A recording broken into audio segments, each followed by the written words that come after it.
Greetings, fine people. I'm Becca. And this is my brother Josh. And this is Road Trip with Josh and okay, what are you doing? Oh, sorry, I just really gotta work on these invitations. I'm throwing the greatest party this weekend.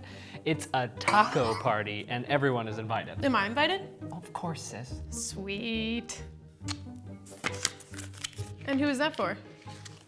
Oh, this was for Jake, but he never shows up to anything I invite him to anyway.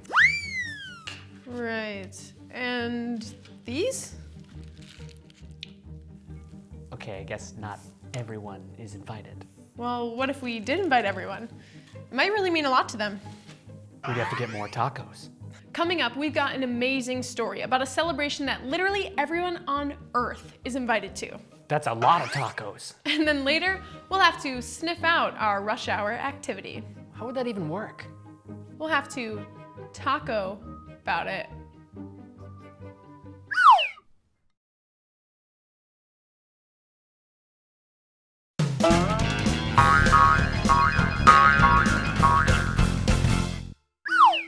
It's time for today's GPS. The letter we got this week has a giant problem to solve in it.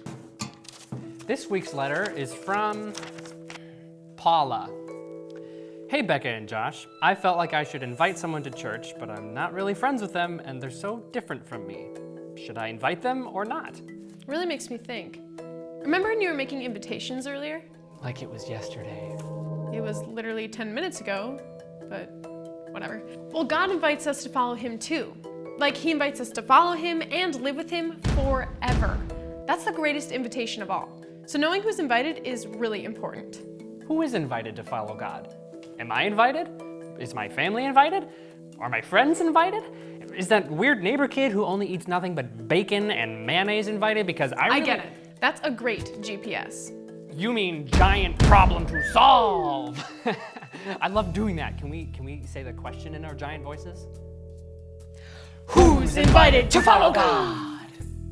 Think about that for a few minutes while we get ready for the story of Joel.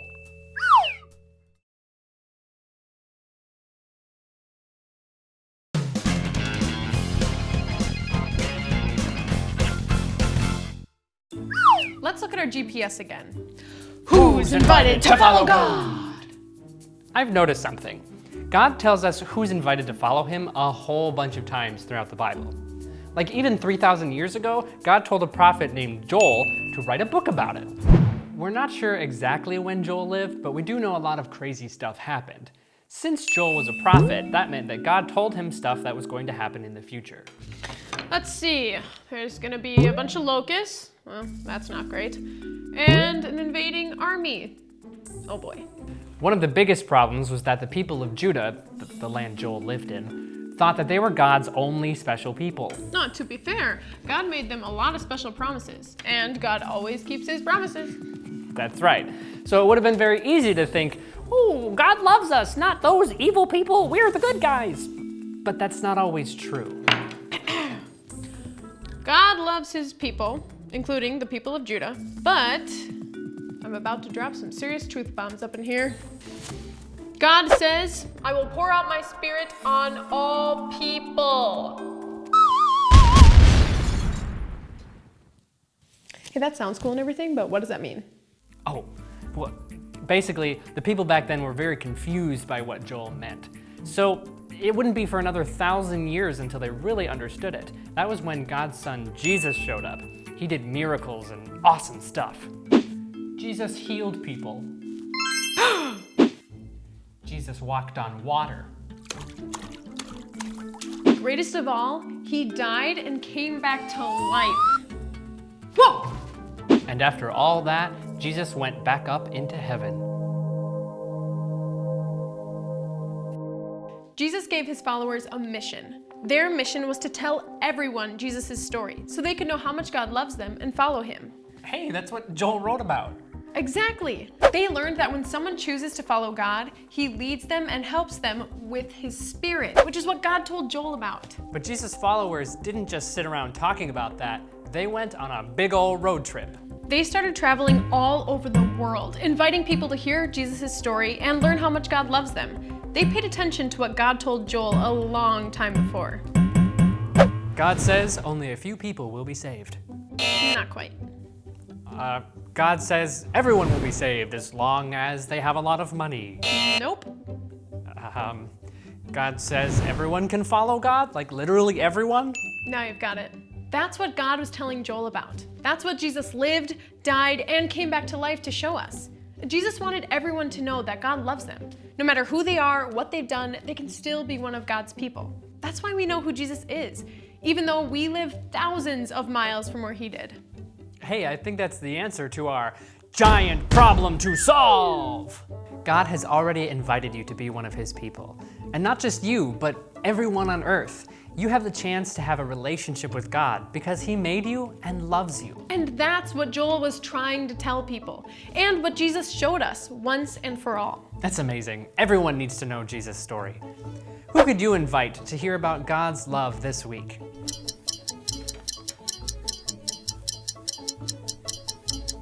Think about that, and we'll be back in a moment with more Road Trip with Josh and Becca.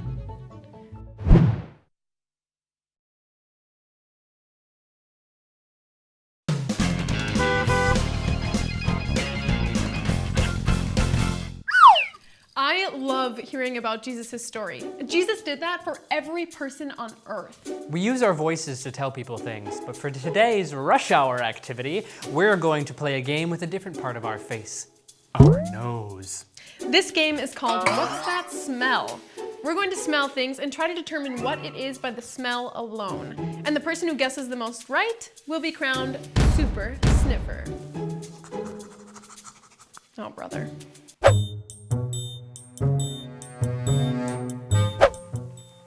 Oh. Okay. As you can see, we are now blindfolded. Are you ready? Yes. Here we go. What if we bump into it? I don't know where it is. I don't know either. I feel like a puppy. Did you find it? No. I don't think I did. I want to. Okay, I smell something clean, but that might just be you. So. Oh! What? I smell. It smells fresh.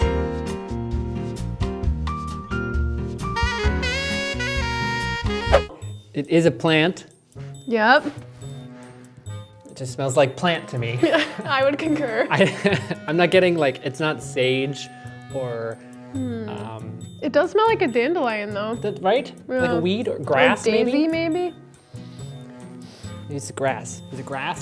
Flower of some sort. It is a flower? Violet. Nope. Tulip. Lily.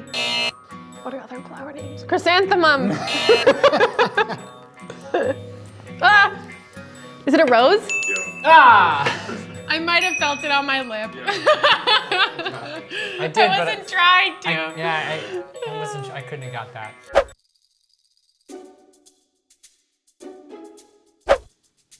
Okay, All right, sample number 2. round 2. They said they put it on a thing to make it A box. easier to. Oh, okay. Don't hit my head.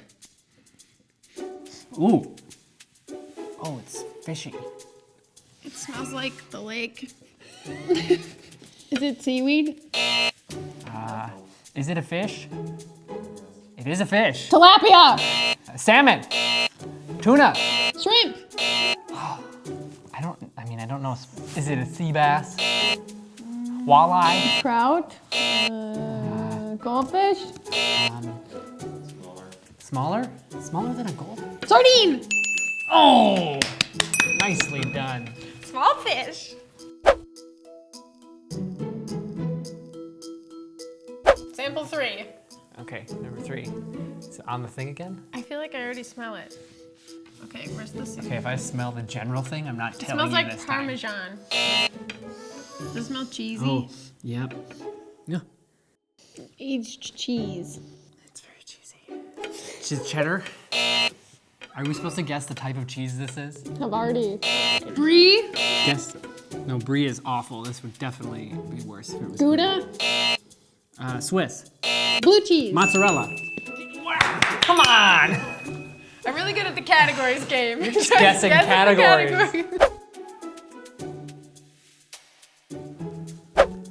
Scent number 4. Number 4. Hits you like a wave, whatever that Oh, is. wow. Is it Febreze? Soap. Soap? Yeah. Shampoo. It's a cleaning product. Yeah. It's a car freshener. Yes! Yes! Point You for did this it! guy. Those are potent. They are.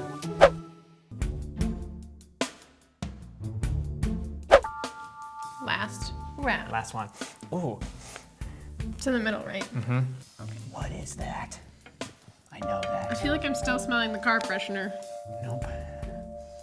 That is there's a mix between good and bad in this thing. Oh. Is it food? You're gonna help us with categories here? Is it rubber? Is it food? Is it rubber? Oh, now I smelt it. Is it cat food? What? But I know what cat food How did you smells get like. that? I don't know. I don't even have a cat.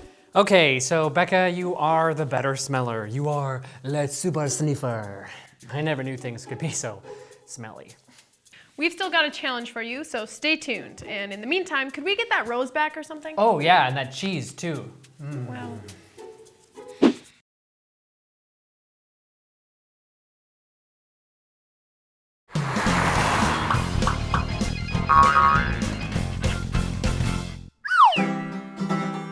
It's time for a checkpoint challenge, so it's checkpoint challenge time.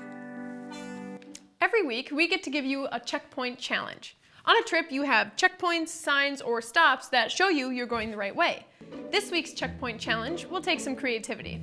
We've been hearing all about this amazing story, but part of our mission is to tell others about Jesus' story too. This week's checkpoint challenge is to share Jesus' story with someone. You could tell them about Jesus. You could invite them to come to church with you. You could show them this episode of Road Trip with Josh and Becca online. You could buy a video camera and learn to make movies, and then hire a movie producer to help you write a movie all about Jesus, and then invite them to come to see that in 3 years when it's done, and then they'll learn all about Jesus' story.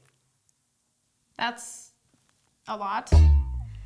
Yeah, and it's gonna take a long time. Maybe just stick to telling them yourself. However you want to share Jesus' story, give it a try this week. Thanks for joining us on this week's Road Trip with Josh and Becca. We'll see you next time.